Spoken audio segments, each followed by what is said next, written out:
Hello everyone, news পেপারের ধারাবাহিক analysis ক্লাসের তোমাদের স্বাগতম। তোমরা স্ক্রিনে দেখতে পাচ্ছ আজকে এই ডেইলি স্টাডির খুব গুরুত্বপূর্ণ একটি এডিটোরিয়াল। আজকের এই গুরুত্বপূর্ণ কলাম নিয়ে আমরা কথা বলবো। আজকের এই এডিটোরিয়ালের কলামটি হচ্ছে can make become a 15-minute city. এখানে এটা একটা ইন্টারগেটিভ সেন্টেন্স। ইন্টারগেটিভ সেন্টেন্সের মধ্যে এখানে এই যে ঢাকা এটা হচ্ছে একটা সাবজেক্ট, বিকাম এটা হচ্ছে এটা ভার্ব, বিকাম হচ্ছে ভার্ব এবং ক্যান হচ্ছে এটা অক্সিলিয়ারি ভার্ব। তাহলে ইন্টারগেটিভ সেন্টেন্সের মধ্যে অক্সিলিয়ারি ভার্ব সর্বদা সাবজেক্টের আগে হয়। এটাকে যদি আমরা অ্যাসার্টিভ করি তাহলে এটা হতো এরকম, ঢাকা ঢাকা ক্যান, এই যে ক্যান বিকাম, এরকম বাকি অংশটা লিখতে হতো। অর্থাৎ এখানে ইন্টারগেটিভ সেন্টেন্সের মধ্যে অক্সিলিয়ারি ভার্বটা আগে আসে। যখন আমি সেটা অ্যাসার্টিভ করতে যাব, অক্সিলিয়ারি ভার্বটা সাবজেক্ট আগে দিয়ে অক্সিলিয়ারি ভার্বটা পরে চলে যাবে, তখন এটা অ্যাসার্টিভ হয়ে যাবে। এখানে আরেকটা বিষয়, সেটা হচ্ছে 15। আমি যদি সিম্পলি এভাবে যদি লিখি, যেমন 15 মিনিট, 15 মিনিটস, 15 মিনিটস, কারণ এখানে 15 এটা হচ্ছে এমন একটা অ্যাডজেক্টিভ, এটা ফ্লোরাল, পরবর্তী নাউনটা অবশ্য ফ্লোরাল হবে। এরকম কোনো সংখ্যার মাধ্যমে যতগুলা সংখ্যাবাচক অ্যাডজেক্টিভ আছে, এই সংখ্যাবাচক অ্যাডজেক্টিভ এগুলো যদি ফ্লোরাল হয়, পরবর্তী নাউনটা অবশ্যই ফ্লোরাল নাম্বারে লিখতে হবে। কিন্তু এখন প্রশ্ন হচ্ছে এখানে মিনিটটা, এটা এখানে ফ্লোরাল লিখলো না, এখানে মিনিটটা হচ্ছে যে ফ্লোরাল, কিন্তু এখানে মিনিটটা ফ্লোরাল হলো না এই কারণে এখানে মিনিটটার কিন্তু অ্যাডজেক্টিভ, এটা নাউন নয়। এখানে মিনিটটা হচ্ছে নাউন, কারণ এখানে যদি বিষয়টা যদি আমরা একটু দেখি, সিটিটা হচ্ছে যে এটা একটা নাউন, নাউনটাকে কী হবে, অ্যাডজেক্টিভ হবে। অ্যাডজেক্টিভ কখনো ফ্লোরাল নাম্বার হয় না, এই জন্য 15 মিনিট সিটি, যদি এটা লেখা হতো 15 মিনিটস সিটি তাহলে এটা ভুল হতো। অর্থাৎ এই সেন্টেন্সটা হচ্ছে ঢাকা কি 15 মিনিটের শহর হতে পারে, এইভাবে প্রশ্ন করা হচ্ছে। আচ্ছা যা হোক, আমরা দেখব এর ভিতরে কি আছে। আমরা এমনভাবে দেখব প্রত্যেকটা বিষয় গ্রামেটিক্যালি অর্থাৎ ব্যাকরণগত বিষয়গুলো আমরা বিশ্লেষণ করার চেষ্টা করব।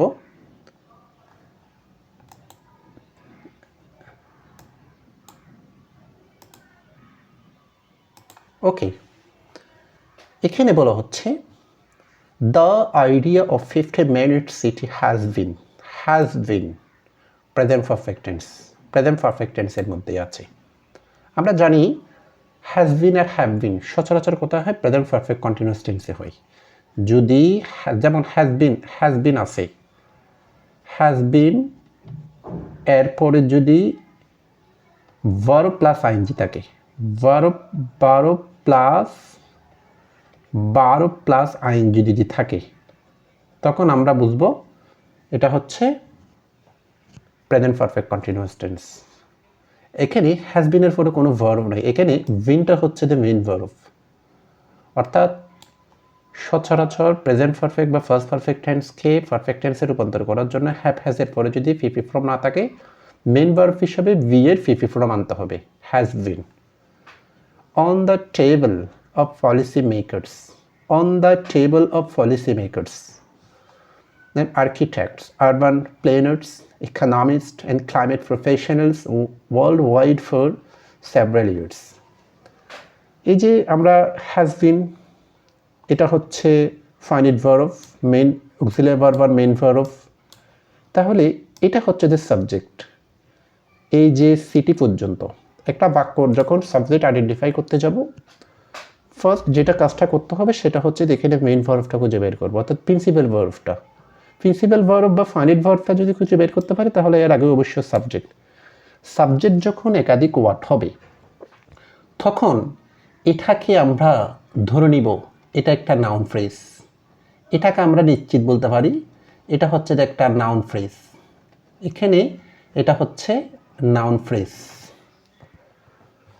On the table of policy makers, যারা নীতি নির্ধারকের ট্যাবলে, স্থপতি, আরবান প্ল্যানার্স, যেটা সচরাচর যারা শহর নির্মাতা, শহর পরিকল্পনাকারী, তাদেরকে আরবান প্ল্যানার্স, ইকোনমিস্ট, অর্থনীতিবিদ অ্যান্ড ক্লাইমেট প্রফেশনালস, জলবায়ু পেশাগত যারা জলবায়ু বিষয়ে এক্সপার্ট, তাদের ওয়ার্ল্ড ওয়াইড, বিশ্বব্যাপী, ফর সেভারাল ইয়ার্স, কিছু বছরের জন্য।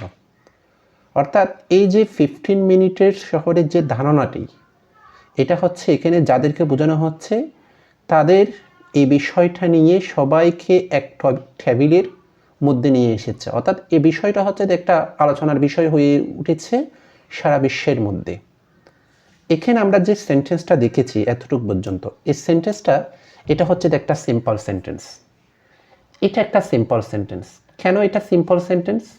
এটা সিম্পল সেন্টেন্স এই কারণে এখানে একটা মাত্র আমরা ফাইনাইট ভার্ব পেয়েছি, এটা। আর এই যে policy makers, noun plural, architects plural, পরবর্তী নাউনটা প্লুরাল, এভাবে প্রত্যেকটা নাউনটা প্লুরাল। এভাবে যখন একই গ্রামার, নাউন নাউন নাউন প্রত্যেকটা প্লুরাল, এটা হচ্ছে যে একটা আমরা গ্রামারের খুব গুরুত্বপূর্ণ একটা যেটা বলতে পারি সেটা হচ্ছে যে প্যারালাল স্ট্রাকচার। প্যারালাল স্ট্রাকচার বলতে পারি, এটা প্যারালাল স্ট্রাকচার বলা হয় এটা। অর্থাৎ একই গ্রামার যুক্ত করা হবে এন্ডের মাধ্যমে, এটাকে বলা হয় parallel structure. Urban thinkers Carlos Moreno brought the concept, ব্রিন থেকে ব্রট, যেটা নিয়ে আসা, এই ব্রট এটা হচ্ছে যে main verb, first indefinite tense. তাহলে এই যে আরবান থিঙ্কার কার্লোস মোরেনো, এটা হচ্ছে যে সাবজেক্ট। এই থিঙ্ক শব্দটা যদি দেখি আমরা, এটা থিঙ্ক থেকে থিঙ্কার হয়েছে। থিঙ্কের পরে ইয়ার যুক্ত করলে, ভার্বের পরে ইয়ার যুক্ত করলে সচরাচর এটা নাউন হবে। যেমন আমি বলতে পারি প্ল্যান, যেমন আমি বললাম প্ল্যান, প্ল্যানারের পরে যদি আমি ইয়ার যুক্ত করি প্ল্যানার। আমি যদি বলি রাইট, ভার্ব, রাইটারের পরে যদি এখানে ইয়ার যুক্ত করি তাহলে সেটা কি হবে? রাইটার। এভাবে প্রত্যেকটা ভার্বের পরে ইয়ার যুক্ত করলে যেটা হয় সেটা হচ্ছে নাউন হবে, কোনো ব্যক্তিকে ইন্ডিকেট করবে। অর্থাৎ কোনো ভার্বের পরে যদি ও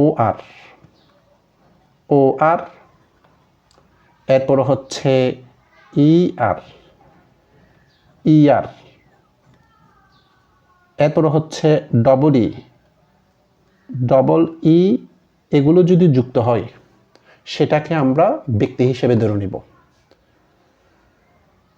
দ্য কনসেপ্ট, এই বিষয়টা নিয়ে এসেছে। কনসেপ্ট কি নিয়ে এসেছে?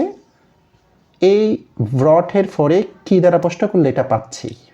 সো কনসেপ্ট এটা হচ্ছে যে একটা নাউন ফ্রেজ, অবজেক্ট নাউন অথবা নাউন ফ্রেজ হবে। তাহলে ব্রড এটাকে আমরা বলতে পারি যে ভার্বের পরে একটা অবজেক্ট থাকবে সে ভার্বটাকে বলতে পারি এটা একটা ট্রান্সিটিভ ভার্ব। এই বিষয়টা যদি আমরা বুঝি, ট্রান্সিটিভ ভার্ব আর ইন্ট্রান্সিটিভ ভার্ব হচ্ছে যে ভার্বের পরে সচরাচর অবজেক্ট থাকবে সেটা হচ্ছে যে ট্রান্সিটিভ ভার্ব, যে ভার্বের পর অবজেক্ট থাকে না সেটা ইন্ট্রান্সিটিভ ভার্ব। এই যে এ ভার্বটার পরে অবজেক্ট আছে বিধে এটাকে আমরা বলবো এটা একটা ট্রান্সিটিভ ভার্ব, এবং ট্রান্সিটিভ ভার্বকে অ্যাক্টিভ থেকে প্যাসিভ করা যাবে, ইন্ট্রান্সিটিভ ভার্বের কখনো প্যাসিভ করা যাবে না। টু গ্লোবাল অ্যাটেনশন, এই যে অ্যাটেন্ড থেকে অ্যাটেনশন, অ্যাটেন্ড থেকে অ্যাটেনশন, ভার্ব থেকে নাউন হয়েছে, শব্দের পরে যদি সংযুক্ত হয় সেটা নাউন হয়। তাহলে কি হয় বাক্যটা? এই যে শহর নির্মাতা কার্লোস মোরেনো এই কনসেপ্টটি বিশ্বব্যাপী সবার আকর্ষণে নিয়ে এসেছিল, সবার মনোযোগে নিয়ে এসেছিল। ইট present verb the idea of a city, এই শহরের যে ধারণাটা উপস্থাপন করে, হয়ার, যেখানে, এই হয়ার এটা হচ্ছে একটা রিলেটিভ প্রোনাউন। রিলেটিভ প্রোনাউন হয়ার বলতে এখানে কাকে বোঝানো হচ্ছে? সিটিটাকে বোঝানো হচ্ছে। যখন একটা বিশেষ করে WH ওয়ার্ডগুলো যেগুলো what, when, who, home, which, এগুলো যখন বাক্যের মাঝখানে কনজাংশন হিসেবে ইউজ করবে, সাবঅর্ডিনেটিং কনজাংশন হিসেবে, এবং এটা যে নাউনের পরিবর্তে ইউজ করা হয়েছে সেই নাউনটা যদি পাশাপাশি থাকে তখন এটাকে আমরা বলবো রিলেটিভ প্রোনাউন। এবং এই যে সাবঅর্ডিনেট ক্লজটা এটা একটা অ্যাডজেক্টিভ ক্লজ, অর্থাৎ রিলেটিভ প্রোনাউন দিয়ে যেটা শুরু হবে সেটা একটা অ্যাডজেক্টিভ ক্লজ। তাহলে everything we need in daily life. এই যে এভরিথিং উই নিড, যেটা আমরা আমাদের প্রয়োজন আমাদের দৈনন্দিন জীবনে, শুড বি রিচেবল, রিচ থেকে রিচেবল, ভার্ব থেকে অ্যাডজেক্টিভ হয়েছে, যেটা আমাদের একদম যেটা আমরা পৌঁছাইতে পারি এভাবে গ্রহণযোগ্য করে তোলা উইদিন 15 মিনিটস, 15 মিনিটের মধ্যে, বাই ওয়াকিং, হাঁটার মাধ্যমে, অর সাইক্লিং ফ্রম হোম, বা বাসা থেকে সাইক্লিংয়ের মাধ্যমে। অর্থাৎ এই কনসেপ্টে উপস্থাপন করে সেটা হচ্ছে যে আমরা দৈনন্দিন জীবনে যে কোনো কাজ শহরের মধ্যে আমরা যে কোনো জায়গা থেকে এটা হেঁটে যাই বা গাড়িতে করে যাই, যদি আমরা 15 মিনিটের ভিতরে যেতে পারি সেটা হচ্ছে যে এই কনসেপ্টটা হচ্ছে যে কি 15 মিনিট, মানে খুব দ্রুত যাতে 15 মিনিটের ভিতরে আমরা পৌঁছতে পারি।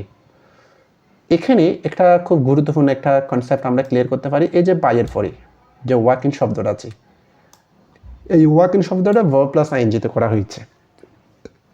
যদি আমরা জানি ইনফিনিটিভ, এই কনসেপ্টটা ক্লিয়ার করার জন্য ইনফিনিটিভটা কি, ইনফিনিটিভটা হচ্ছে টুর ফরে, সচরাচর টুর ফরে মূল ভার্বের বেস ফর্মকে বলা হয় ইনফিনিটিভ।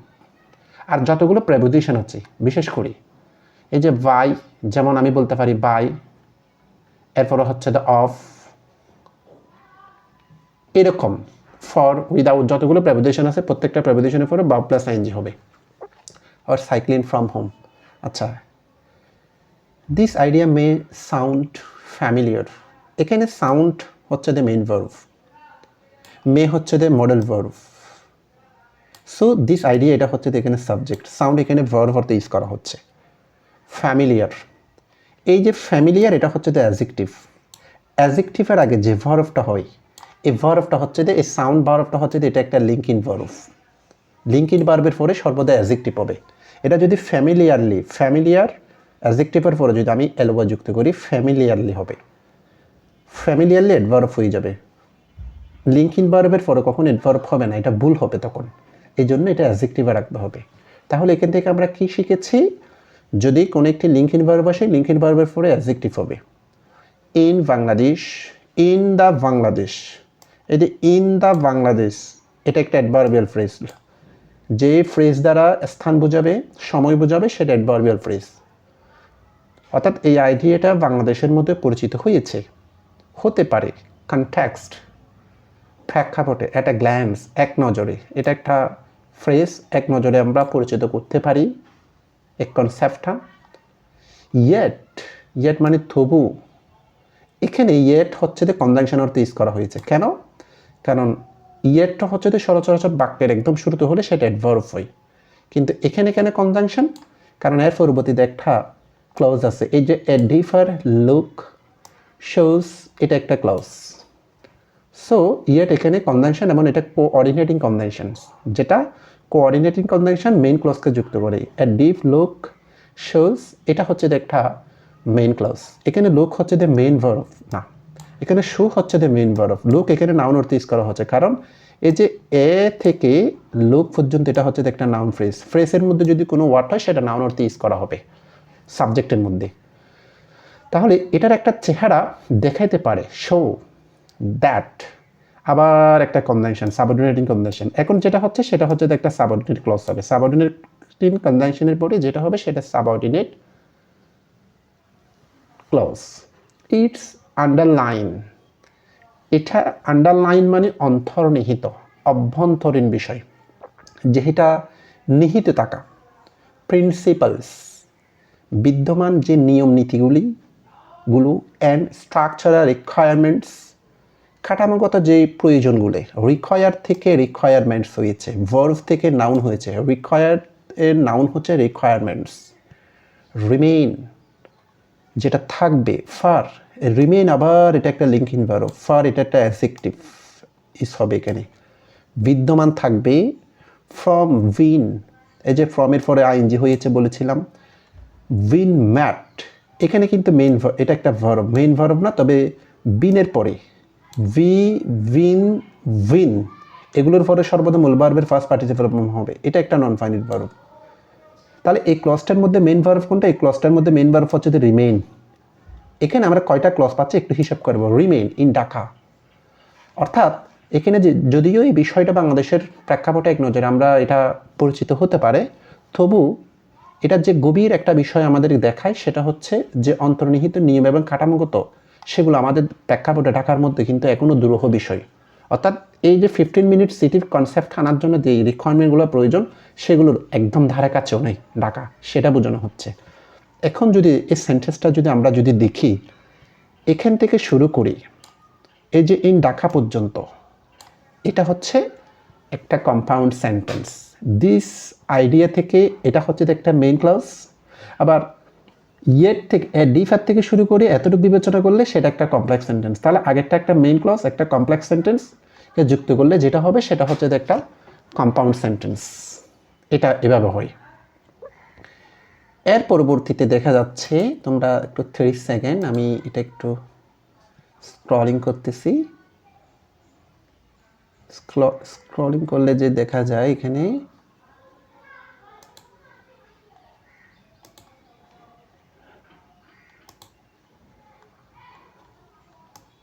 হ্যাঁ, ইন্টারেস্টিংলি একটা অ্যাডভার্ব, কৌতূহলভাবে খুব মজাদায়ক। Chief adviser professor doctor Mohammad Yunus had mention first perfect tense, উল্লেখ করেছে আ সিমিলার আইডিয়া, সেম একটা ধারণা সেভারাল ইয়ার্স অ্যাগো, অনেক বছর আগে, about social business cities. Social business cities এটা তো বুঝতে পেরেছ। হয়ার সোশ্যাল এন্টারপ্রাইজেস, সামাজিক এন্টারপ্রাইজেস মানে প্রতিষ্ঠান। এই যে হয়ার, এটা একটা সাবঅর্ডিনেট ক্লজ, আরেকটা ক্লজ শুরু হচ্ছে, সাবঅর্ডিনেট ক্লজ শুরু হচ্ছে, এটা সাবঅর্ডিনেটিং কনজাংশন হয়ারটা। সামাজিক প্রতিষ্ঠানগুলি, হেল্প, এখানে ভার্ব হেল্প, প্রোভাইড, তারা সহায়তা করতে পারে, যোগান দিতে পারে, বিশেষ করে এই সহায়তাগুলো। এসেনশিয়াল সার্ভিসেস, যে অপরিহার্য সুবিধাগুলো, যেমন such as health care, housing and education directly within communities. তাহলে এখানে এটা একটা যে সেন্টেন্সটার মধ্যে বলা হচ্ছে, প্রধান উপদেষ্টা ডক্টর মোহাম্মদ ইউনুস এই সেম ধারণাটা কয়েক বছর আগেও কিন্তু যেটা সামাজিক ব্যবসা সিটি নামে উল্লেখ করেছিল, এবং উনি উল্লেখ করেছিল যে যেখানে সামাজিক যে প্রতিষ্ঠানগুলো থাকবে সেগুলি যে অপরিহার্য সুযোগ সুবিধাগুলো, সেবাগুলো, যেমন স্বাস্থ্য সুবিধা, বাসাবাড়ি এবং শিক্ষা বিষয়ক, যেগুলো কমিউনিটির মধ্যে সরাসরি দিবে তারা, এটা বোঝানো হচ্ছে। বোথ মডেল সিক, সিক হচ্ছে এটা একটা মেইন ভার্ব। সিকের ফার্স্ট ফর্ম একটু ডিফারেন্ট। সিকের ফার্স্ট ফর্ম হচ্ছে দেখি শর্ট, এস, যেটা শর্ট বোঝায়, UGST, শর্ট। ফার্স্ট পার্টিসিপল ফর্মও কিন্তু শর্ট। এখন প্রেজেন্ট ইনডিফিনিট টেন্সে আছে এটা।